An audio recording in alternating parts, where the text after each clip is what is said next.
Merci beaucoup, merci Franck, merci à vous tous. C'est une vraie émotion, et ce mot n'est pas fin de me retrouver ici. Alors en ce lieu, je ne le connaissais pas, mais puisque j'ai grandi à Orléans, donc, et non seulement j'y ai grandi, mais j'y suis revenu jeune adulte, donc au début des années de ma vie religieuse, et j'y ai travaillé à ce qui est devenu la protection judiciaire de la jeunesse.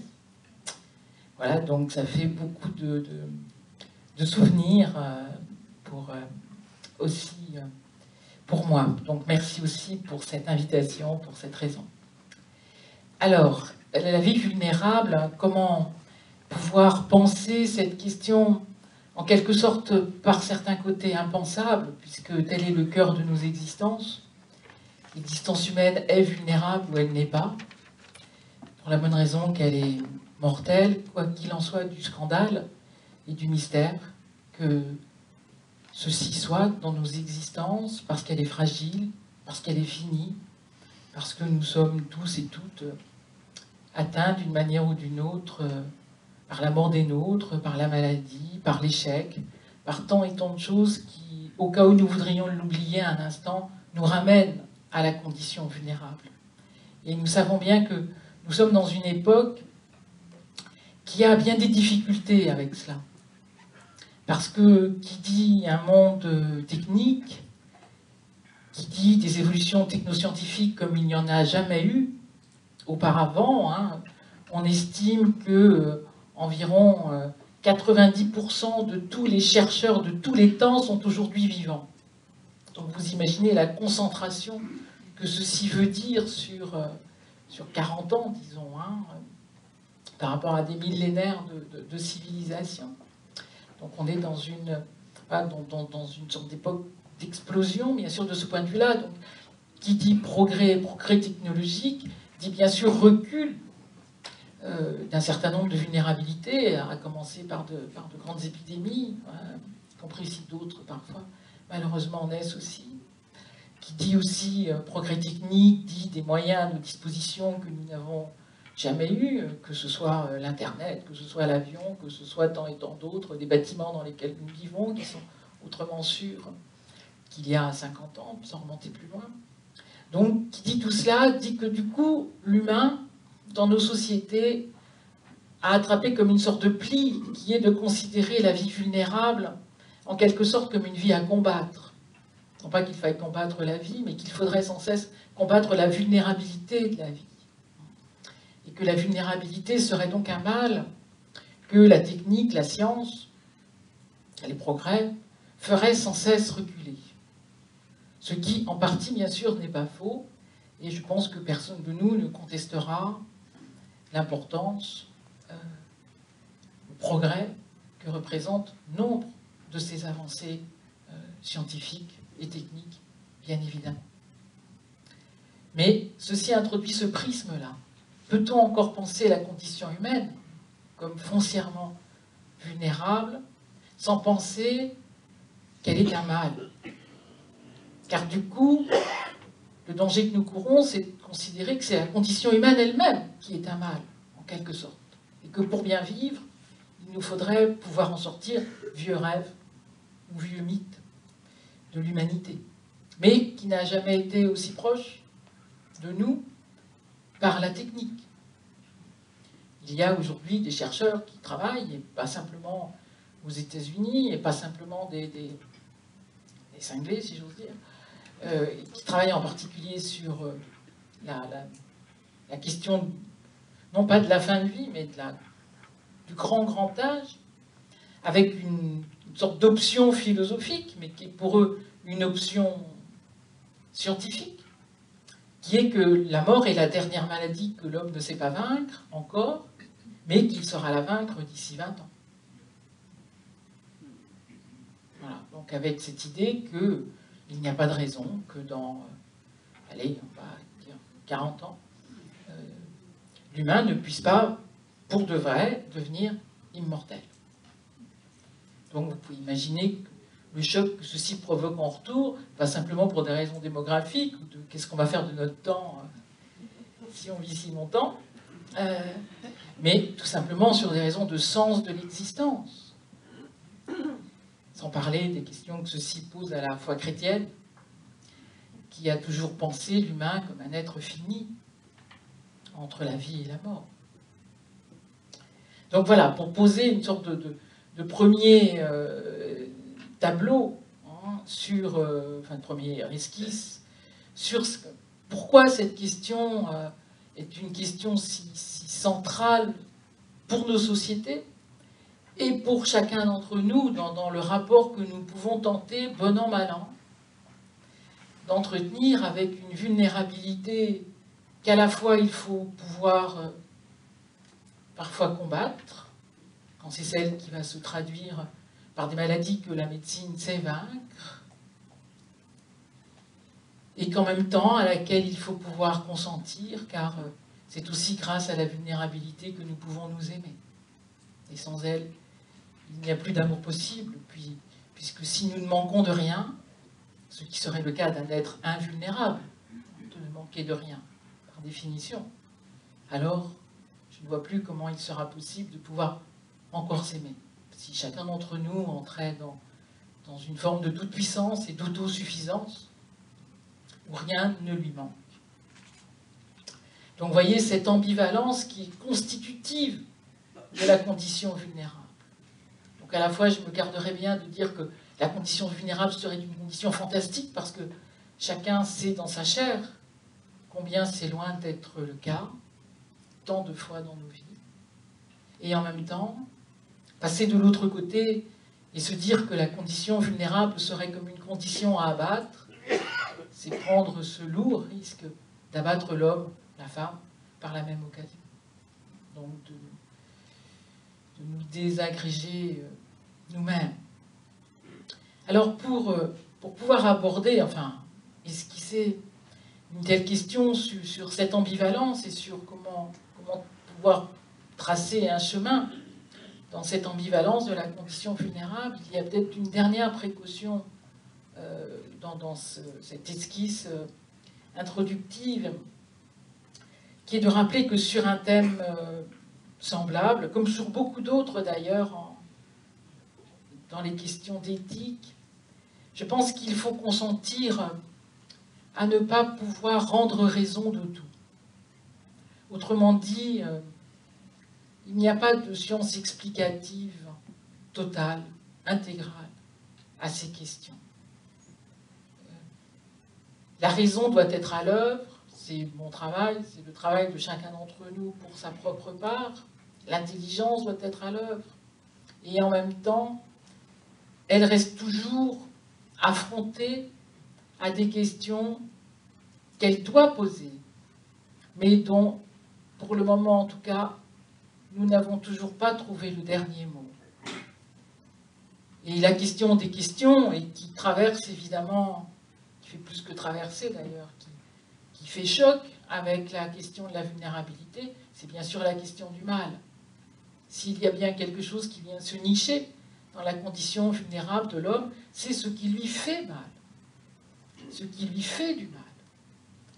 Que ce soit par du mal commis par un autre, que ce soit par du mal de la maladie, par du mal de l'échec, par du mal de la mort de celles et ceux que nous aimons. Et cette question-là, du mal, toute la tradition philosophique, comme toutes les traditions religieuses, et a fortiori d'ailleurs la tradition chrétienne, la prend en charge de part en part. Et de la Bible, du 2e chapitre de la Genèse à l'Apocalypse, mais j'y reviendrai peut-être, elle n'y répond jamais. Elle n'y répond jamais au sens de ne jamais en donner le dernier mot. Le mot qui clôturerait la question. Et on pourrait dire que désormais nous pouvons passer à autre chose, que ça y est, nous savons ce qu'il en est, du mal et du malheur, non pas ce qu'il en est dans l'expérience, car ceci-ci, nous le savons, mais ce qu'il en serait dans la raison, du mal et du malheur, de l'existence, la nôtre, comme celle de tant et tant d'hommes et de femmes en ce monde.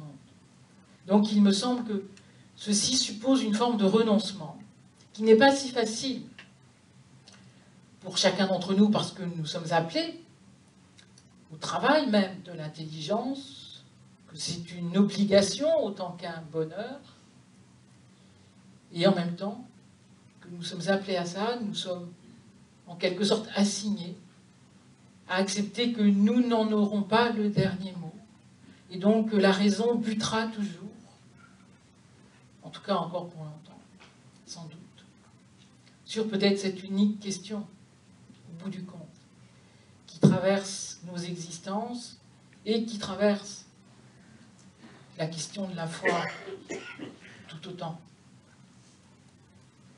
Tant de théologiens, qu'ils soient en Amérique latine, ou qu'ils soient de ce côté-ci, ou de l'ex-côté du côté de l'ex-rideau de fer, ou après Auschwitz, on peut dire que en quoi Dieu pouvait encore intéresser les hommes si ce Dieu-là ne s'affrontait pas à la question du mal, si ce Dieu-là,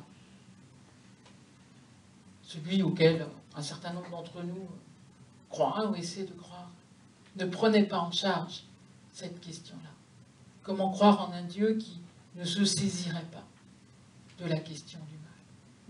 Non pas pour la résoudre, mais pour la porter sur lui. Donc, question qui traverse nos corps, notre chair, notre histoire, mais aussi notre intelligence, notre foi, nos convictions. Et qui oblige à la fois à ce labeur et en même temps à ce renoncement. Tout ne sera pas dit, ni ce soir, ni après, ni malgré les dizaines de milliers d'ouvrages qui ont pu être écrits et seront encore écrits sur ces questions. Autrement dit, il y a comme une pensée brisée à laquelle il faut consentir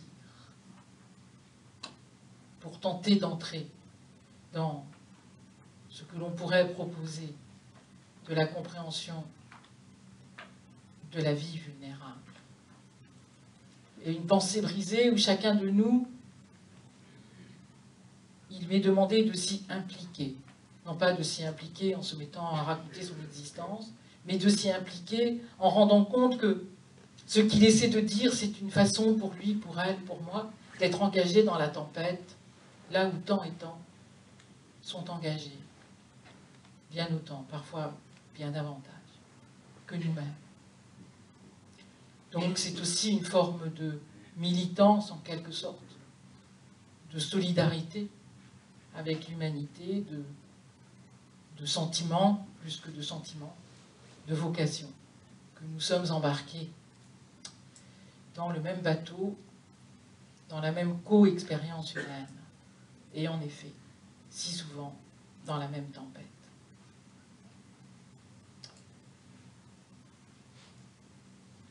Après ces premiers éléments donc, qui essayaient à la fois de rendre compte de l'ambivalence, de l'ambiguïté, de la question même de la vie vulnérable et de comment tenter d'y entrer à partir en quelque sorte d'une position d'un témoin qui tente d'être fiable, y compris dans ce qu'il propose en raison, mais qui ne peut être seulement témoin en quelque sorte, et pas davantage, surtout pas expert. Si on essaie d'aller un peu plus avant sur, dans un premier temps, quoi, que dire sur ce qui peut donner à penser, en quelque sorte, vers où aller pour penser la vulnérabilité.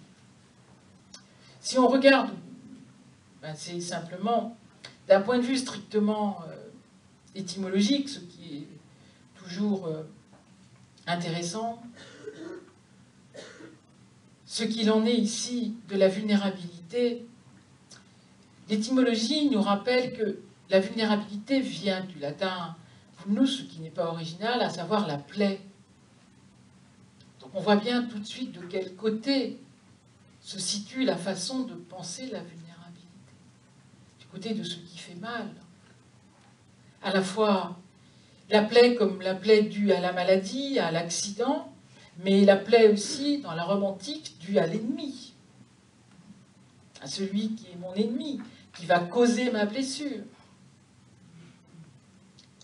Parfois, ceci désigne même l'arc ou la flèche qui vient causer la blessure, et plus tardivement, ceci désignera la blessure morale. Donc, une vulnérabilité d'emblée entendue du côté plutôt de la douleur en tout sens du terme, physique comme moral. Je ne sais pas s'il est pensable et légitime de faire trop de distinctions ici. En tout cas, plutôt du côté du tragique quand même de l'existence. Avec du coup cette interrogation qui va rejaillir pendant, enfin, au XXe siècle là seulement, hein, sur la considération de la santé. Car vous savez peut-être, au moins pour certains parmi vous, que la définition que l'OMS donne de la santé, c'est une sorte d'état de perfection, de bien-être, qui est autant physique que moral, que matériel. Ce qui signifie sans doute qu'à peu près personne parmi nous n'est en bonne santé. C'est peut-être plutôt pas mal. En tout cas, un état parfait de bien-être. Alors, on voit bien l'intérêt d'une définition comme celle-ci, hein, puisque du coup, elle oblige, enfin, elle est censée obliger les États à pas simplement promouvoir des politiques de santé publique par rapport à l'accès aux soins, mais aussi d'éducation, de culture. Donc, c'est pas moi qui vous critiquerai cette définition, mais ce qui est intéressant, c'est que essayer d'introduire la question de la vulnérabilité face à une définition comme ça, du coup, oblige à faire un pas de côté qu'ont fait nombre de penseurs, à commencer par un grand psychiatre très connu qui est Georges Canguilhem, hein, dans un texte qui date de la fin des années 1940, hein, donc qui n'est pas du tout d'aujourd'hui, où Georges Canguilhem décrit que la santé, c'est pas pour lui un état parfait, un état de bien-être parfait. La santé, c'est toujours une sorte d'équilibre instable. C'est un équilibre instable en fonction de mes handicaps. Voilà. En fonction de mes limites. C'est la capacité pour quelqu'un, en quelque sorte, c'est la plasticité. Vous savez ce qu'on appelle désormais la résilience. C'est la plasticité qu'a un individu de faire face avec ce qui lui arrive. Donc ça peut être avec une maladie, ça peut être avec une situation de handicap social, ça peut être avec toute autre chose. Et donc la santé, c'est plutôt là une capacité qu'a l'humain, en quelque sorte, de rééquilibrer un déséquilibre pour pouvoir construire son existence.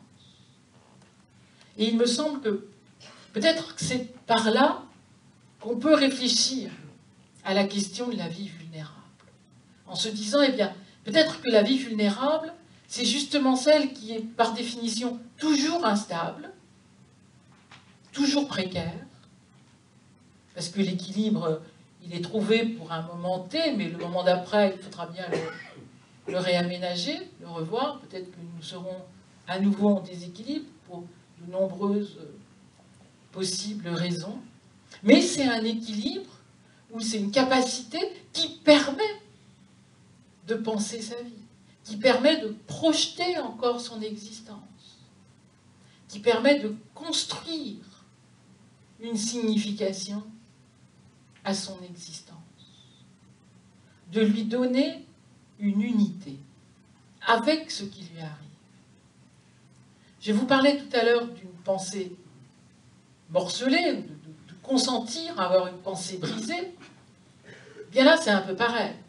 Il y a du coup dans ce rapport à la santé qui est beaucoup débattu dans les questions d'éthique biomédicale, hein, sur du coup la définition que chacun donne à la santé, il y a vraiment cette problématique de se dire, mais en fin de compte, est-ce que ce dont il est question, c'est pas de parvenir à dire que ce qui importe pour l'humain, ça n'est pas de viser un état de bien-être parfait, parce qu'en plus, je ne sais pas qui parmi nous sait ce que c'est que la perfection, en un quelconque domaine, mais bien plus d'être capable de rendre possible une unité de sa vie à partir de brisures de cette existence. Parce que la vulnérabilité est aussi le lieu qui vient briser cette vie. Chacune de nos vies. à travers des deuils, des échecs, des pertes d'emploi, qui viennent briser le sens de la vie, qui viennent briser le courage de vivre.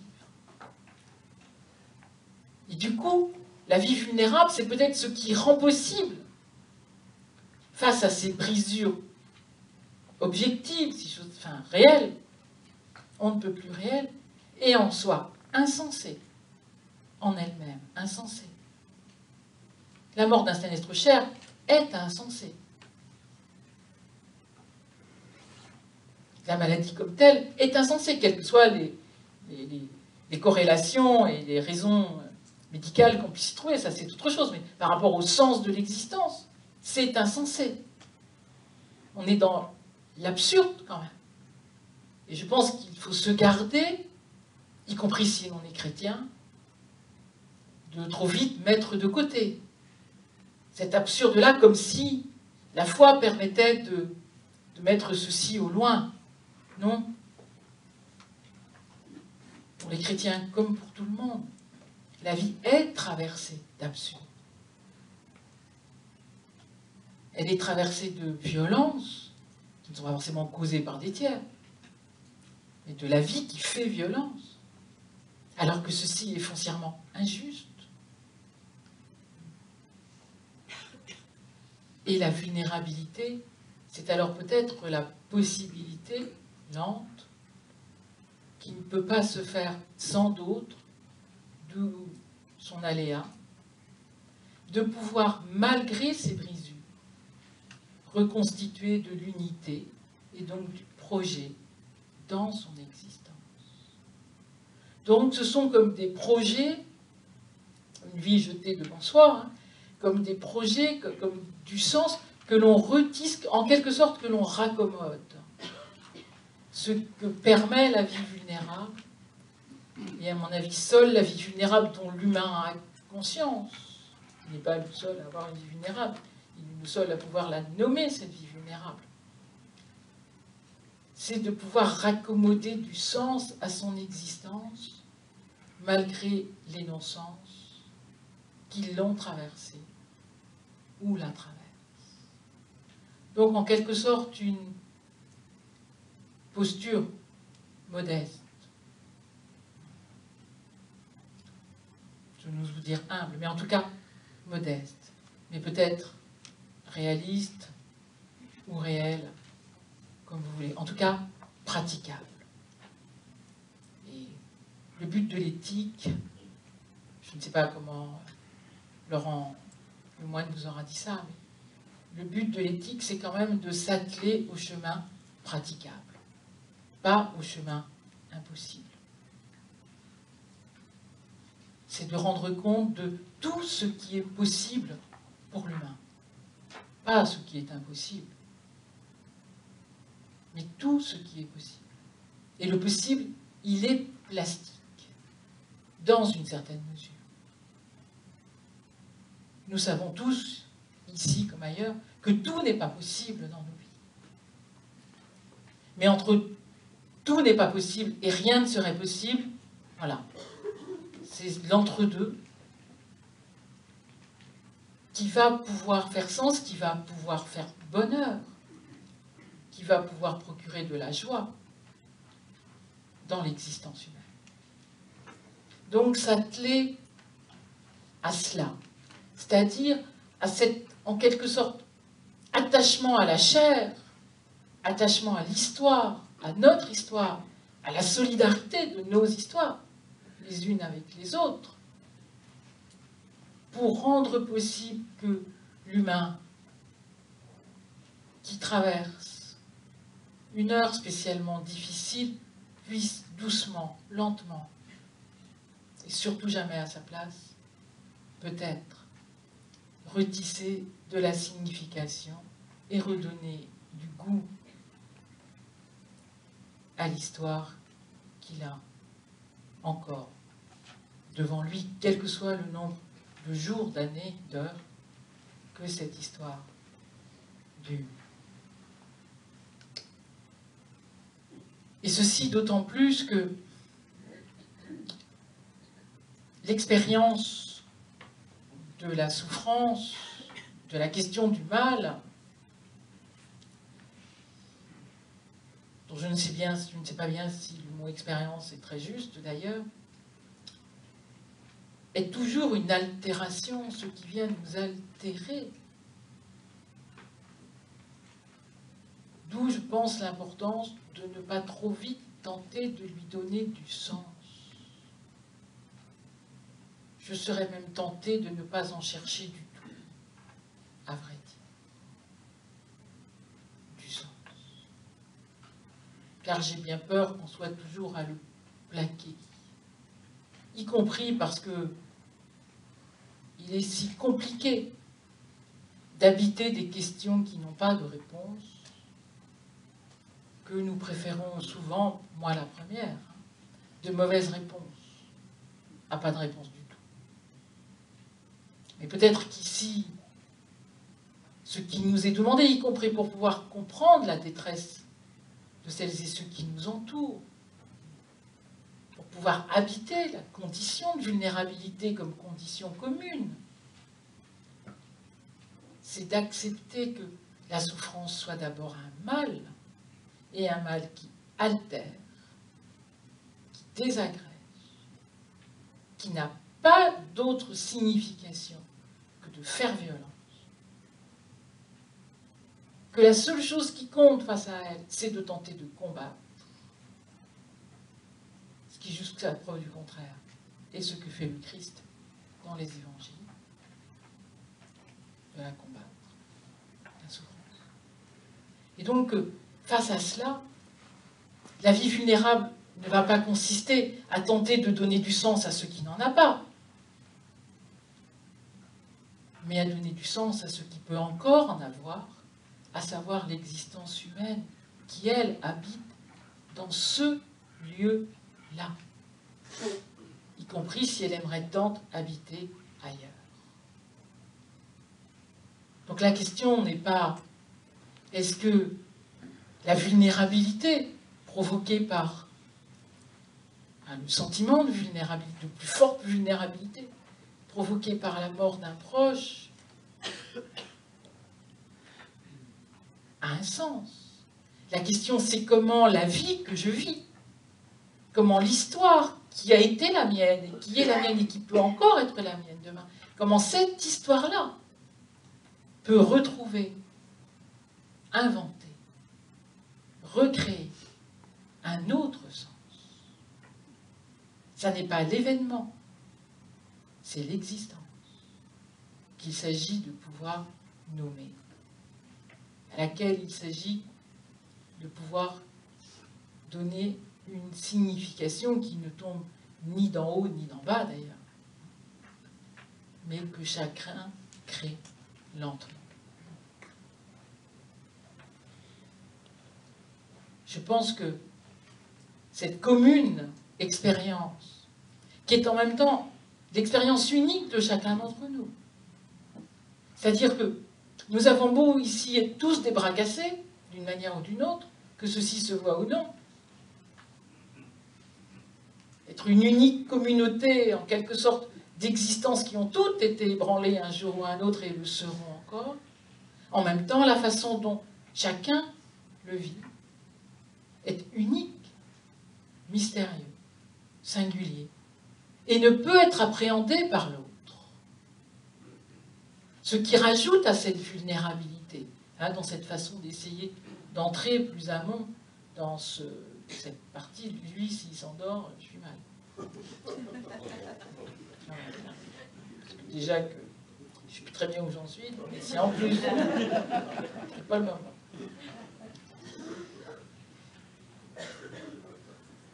Donc oui, ce qui rajoute à cela, c'est que la vie vulnérable vécue par chacun d'entre nous, nous avons donc chacun en faire l'expérience, nous ne pouvons jamais nous mettre à la place de celle ou celui, aussi proche nous soit-il, affectivement, qui vit cette même expérience. Il y a dans la vie vulnérable quelque chose d'incommunicable. incommunicable, dans le vécu même de la vulnérabilité, d'incommunicable. Ce qui rajoute grandement à la solitude, et pour le coup à la mauvaise solitude, que vivent tant et tant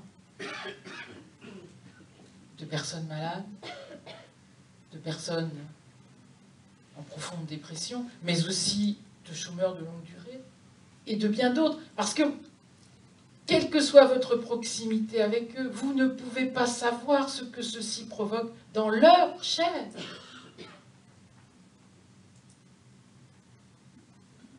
Donc nous sommes dans ce drôle de mystère qui est que, à la fois, c'est l'expérience commune de tous, s'il y a bien quelque chose qui nous est commun à tous sur cette terre, sauf à vivre je ne sais où, moi, c'est bien la conscience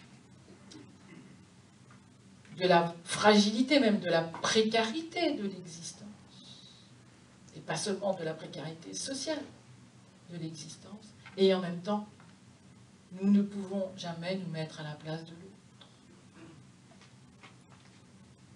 Nous ne pouvons en être que le compagnon ou la compagne, ce qui déjà est beaucoup, ni plus ni moins. Mais ce à quoi nous sommes plus qu'invités, convoqués, je pense, c'est bien à accepter d'être là. Et être là veut forcément dire accepter d'être délogés nous-mêmes, d'être dérangés, d'être délogés dans nos représentations, peut-être nos représentations de Dieu, peut-être d'un Dieu tout-puissant, ou d'un Dieu tout-aimant, donc qui devrait parvenir à consoler la personne que nous aimons et qui est inconsolable, nous-mêmes, qui sommes inconsolables. Donc cette proximité du sein de la vie vulnérable nous demande d'accepter ce délogement en quelque sorte, qui ressemble sans doute plus à un exil qu'à un exode.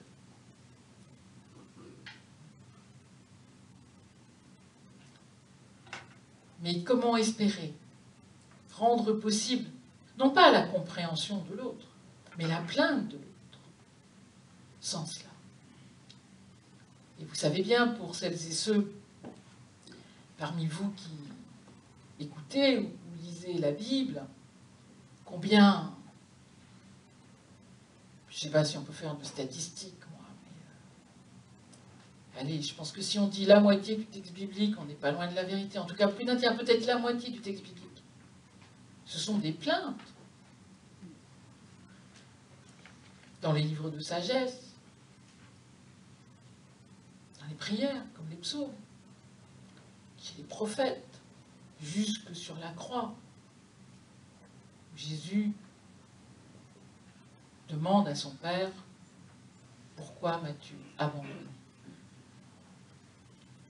Donc je pense qu'il nous faut accepter d'aller jusqu'à cet endroit-là, où la vie vulnérable nous convoque à ne plus pouvoir avoir d'idées toutes faites, y compris si nous les pensions très justes, et pourquoi pas, sur le sens de la vie, le sens de ceci, le sens de cela,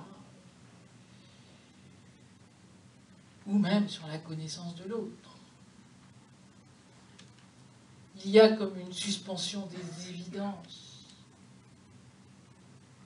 ou des évidences premières, ou de ce que nous prenions, peut-être, pour des évidences. Donc laissez cela au profit d'une seule question, pouvoir aspirer à retrouver une unité de soi. Croire que l'autre, que nous, pourra, que nous pourrons, retrouver ce goût-là, cette aspiration-là, qu'elle est légitime, de retrouver l'aspiration à refaire unité avec soi-même, là où la vulnérabilité se présente tant de fois dans l'existence, sous le visage du drame et de l'absurde ou de la blessure. Donc, entendre ou donner place à ce désir, aussi imperceptible soit-il, lui permettre de prendre corps pour en quelque sorte sortir de l'impasse dans laquelle ces circonstances ou ces situations nous mettent si souvent. Et la question de la vulnérabilité, du coup, sur ce second ou troisième grand temps, peu importe, vu qu'il est 21h20,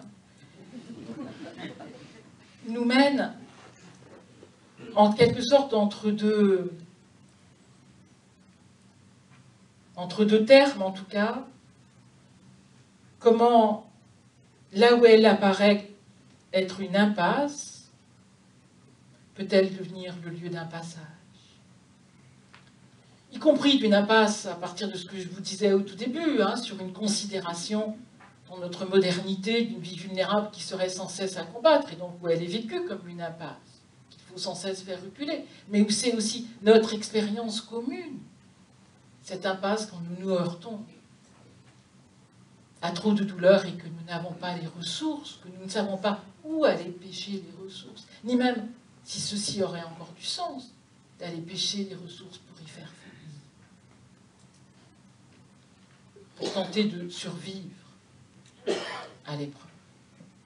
Donc comment se faire le proche, les proches, y compris comme rôle de l'Église,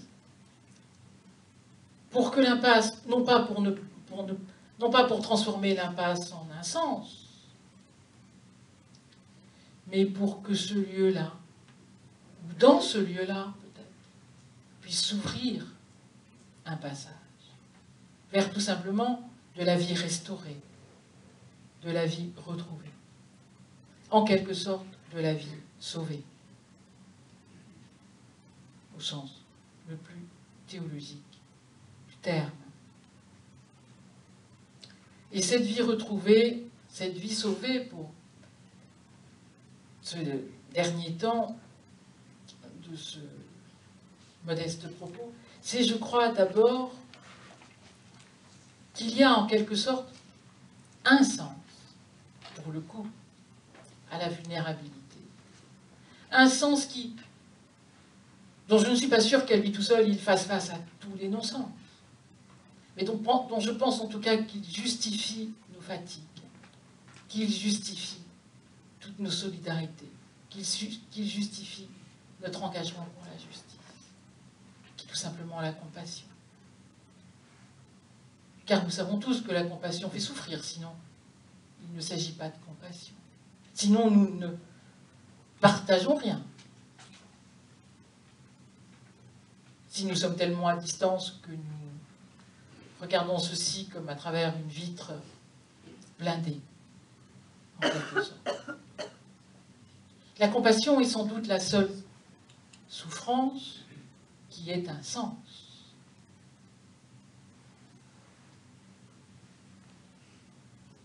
Et du coup, peut-être qu'à travers elle, pouvons-nous, non pas espérer quitter l'absurde et le non-sens, mais trouver une ligne de crête pour rendre possible, enfin rendre possible, déjà très prétentieux, mais rendre praticable, disons, peut-être, tout simplement un chemin d'humanité. Alors, juste quelques points d'appui ici. Pour celles et ceux qui connaissent le Nouveau Testament, vous connaissez ce texte cher à l'Évangile de Matthieu, chapitre 25, où on a le Fils de l'homme ou le roi, on ne sait jamais très bien, qui va dire aux méchants comme aux justes, qui va reposer comme en redondance toujours les mêmes questions à propos de où étais-tu, où est-ce que nous t'avons Quand est-ce que nous t'avons nourri, quand est-ce que nous t'avons vêtu, quand est-ce que nous sommes venus te visiter, etc., etc. Et à travers ces œuvres, que la tradition de l'Église va appeler les œuvres de miséricorde, donc au chapitre 25 de l'Évangile selon saint Matthieu, se dit quelque chose d'essentiel. Se dit l'expérience du corps. Car ce dont il est question à travers ces 6 gestes, ce sont 6 besoins vitaux pour que la vie vulnérable reste possible. C'est-à-dire pour que la vie vulnérable ne devienne pas tout simplement une vie infernale. Et ces 6 gestes ont été créateurs d'une immense force dans l'histoire de l'Église, dans l'histoire des sociétés tout court, mais particulièrement dans l'histoire de l'Église, en termes d'inventivité, qu'il s'agisse des hôpitaux, du soin, qu'il s'agisse de l'éducation, qu'il s'agisse des aumôneries de prison.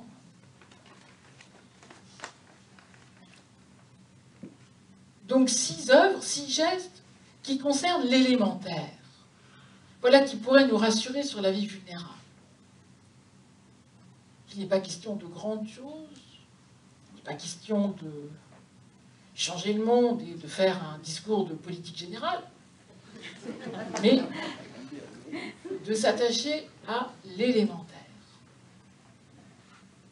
L'élémentaire comme ce qui permet à l'humain de tenir debout, malgré l'épreuve, du sein de l'épreuve. Et cet élémentaire, dans le texte, est tout à fait intéressant, parce que les 2 premiers, ils vont par couple, hein, ce sont la faim et la soif. Nourrir et donner à boire. Nourrir et donner à boire, c'est ce qui nous permet de rester vivants. Mais nourrir et donner à boire, c'est aussi ce qui entre dans le corps de l'homme. Donc, mine de rien, se dit déjà à travers ces gestes-là, et Dieu sait s'il touche des vies vulnérables en ce monde, quelque chose qui a à voir avec l'intériorité du corps. Ce dont le corps humain, ce dont l'humain a besoin pour vivre. Qui est de pain et d'eau, mais aussi de la parole du Père pour les croyants, qui vient nourrir. Donc ce qui est à l'intérieur, ce qui va animer le corps humain. Les 2 gestes suivants sont l'abri et le vêtement. L'abri et le vêtement. L'abri et le vêtement, c'est ce qui servent à délimiter le corps. On délimite le corps en le mettant à l'abri, on délimite le corps grâce aux vêtements. Il s'agit bien sûr d'identité sociale, nous le savons tous, mais pas seulement d'identité sociale. Il s'agit aussi de se protéger, mais ce n'est pas seulement de se protéger des intempéries. C'est aussi une façon d'être en relation. C'est aussi par la maison une façon d'accueillir les autres. C'est une manière d'entrer en relation avec les autres. Donc à travers ce qui est un besoin élémentaire, se dit en même temps quelque chose qui est aussi élémentaire, qui est la nécessité de la vie relationnelle, qui est que la vie vulnérable, pour être supportable, a besoin d'être partagée. Que d'autres s'en approchent. Ils s'en approchent, si j'ose dire, avec suffisamment de pudeur pour respecter l'espace d'intégrité du corps, pour respecter la délimitation du corps de l'autre.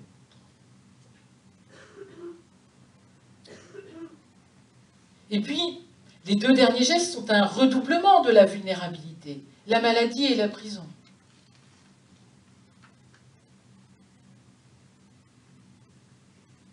Soigner, visiter.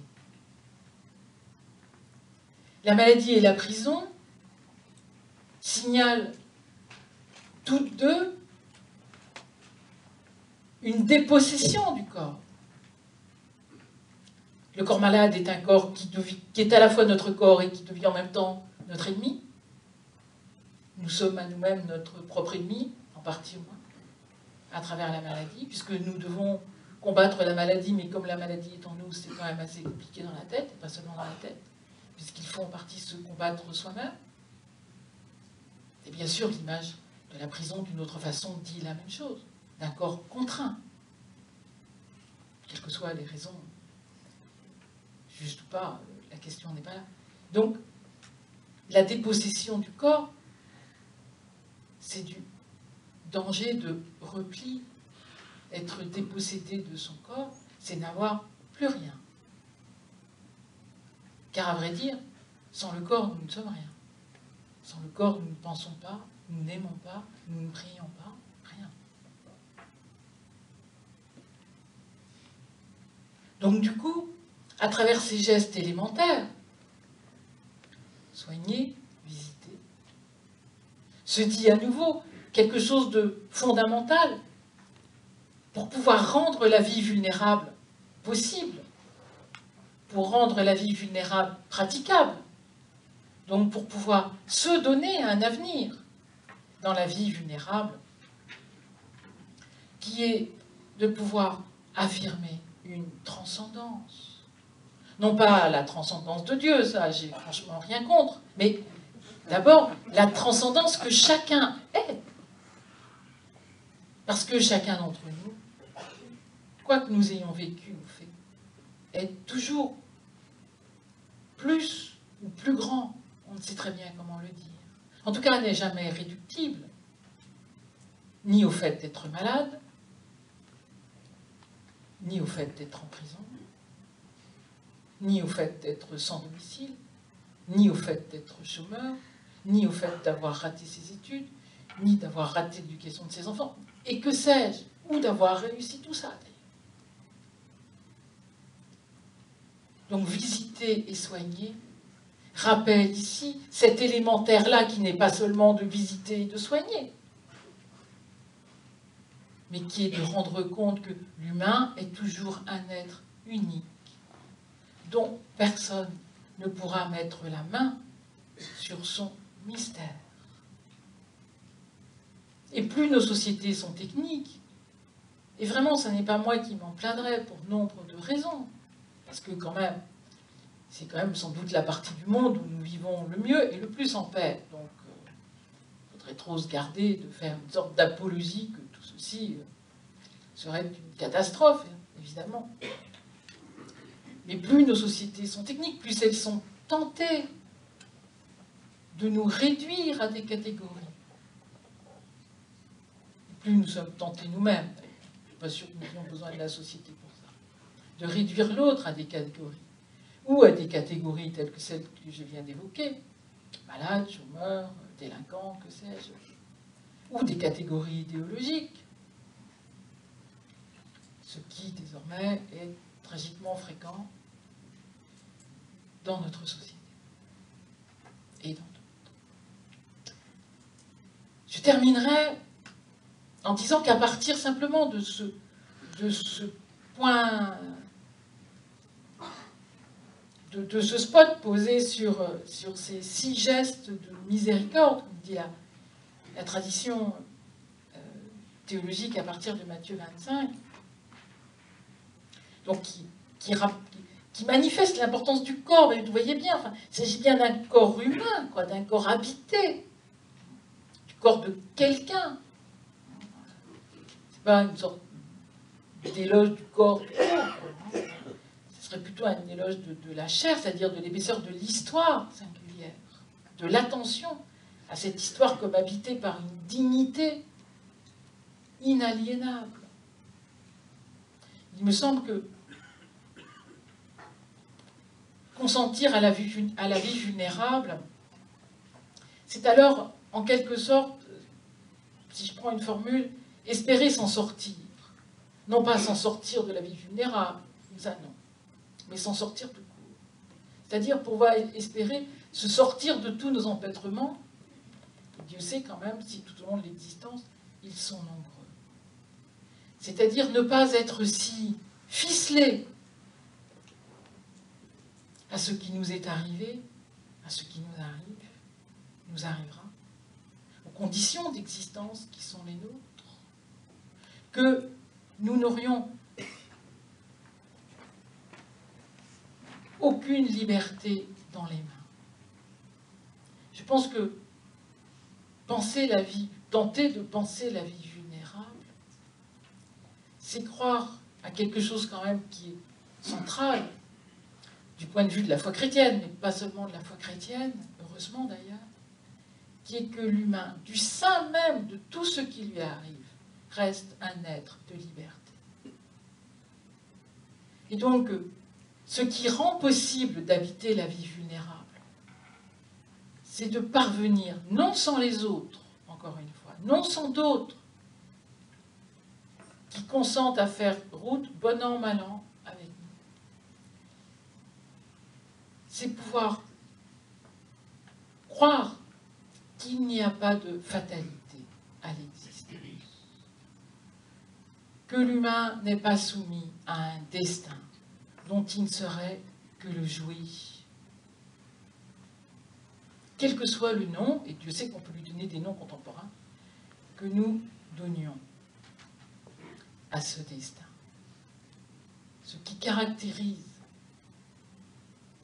je crois, l'existence humaine comme existence vulnérable, c'est que malgré l'altération du mal, malgré l'absurde de tant de moments de l'existence, malgré l'étrangeté que nous pouvons vivre de nous-mêmes à nous-mêmes, de nous vivre comme les êtres dont nous sommes les étrangers, en quelque sorte, où nous avons ce sentiment de ne plus pouvoir habiter chez nous, en quelque sorte, dans notre propre maison, dans notre propre peau. L'humain garde toujours, y compris de façon précaire, la capacité, la possibilité de pouvoir briser ce qui apparaît être du destin, ou ce qui apparaîtrait être du destin. Et donc, chacun de nous, à sa façon, peut répondre à cette question.